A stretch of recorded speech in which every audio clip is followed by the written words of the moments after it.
Hi, I'm Tim. Welcome to Watchbox, and thanks for logging on. If you love this watch, email me, tmosso@thewatchbox.com. It's in the description below, your purchase and pricing email question line. For asking questions about the price of this or any watch you see on any Watchbox platform, reach out to me for pricing at tmosso@thewatchbox.com. Today, we're discussing a 2021 limited edition of 28 pieces in black DLC titanium from Speake-Marin. This is the Speake-Marin 1 and 2 open-worked dual-time mint. The name is self-explanatory. It has two time zones. It is mint, and it is open-worked.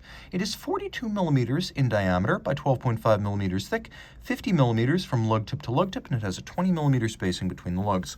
There's also a 38 millimeter version of this watch, but at least as far as contemporary tastes are concerned, the 42 is probably the sweet spot for the market.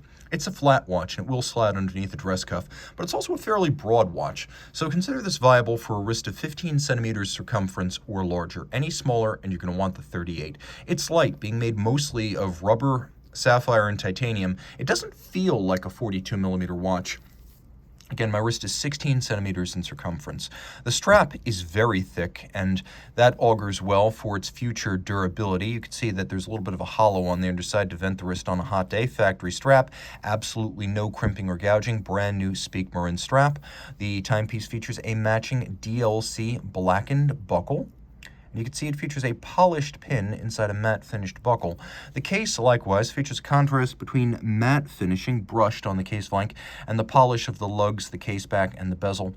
The bezel has a little bit of a fluted profile that runs all the way around, and then we have a slightly domed and cambered sapphire over a dial that lives up to the name of the model. It has been open worked or open wrought. We also have a little adjuster on the flank that steps the retrograding date, and of course we have little screw bars that hold the strap in, so no spring bars here. Screws and bars are used. Those are more reliable and more secure than spring bars, which is a good thing to see on an expensive watch.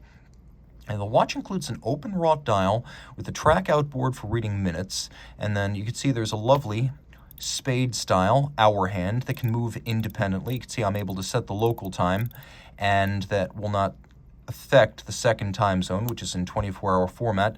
But if I activate the hacking seconds mode, where I do stop the balance and stop the seconds hand, I can set both of them in sync. So what you do is you first set the 24-hour dial, then you set your local hour. Now the watch has a retrograde date, which actually flanks the constant seconds indicator, and then the entirety of the dial is basically one and the same as the movement.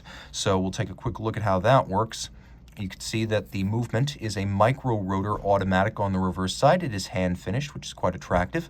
Automatic winding with a 4 Hz beat rate, pivots on 36 joules. It has stop seconds, 2 time zones in 12 and 24-hour formats, a 52-hour power reserve, and all of this is water resistant down to 30 meters. The watch uses diamond-like carbon on the case, which is extremely scratch resistant, far more resilient than a conventional bare titanium surface. And while the watch might appear at first glance as though it has lume, in fact, I'll give you a quick look. You can see the watch does not actually feature luminescent material. If you love this watch, and I can't see why you wouldn't, reach out to tmosso@thewatchbox.com for purchase and pricing details.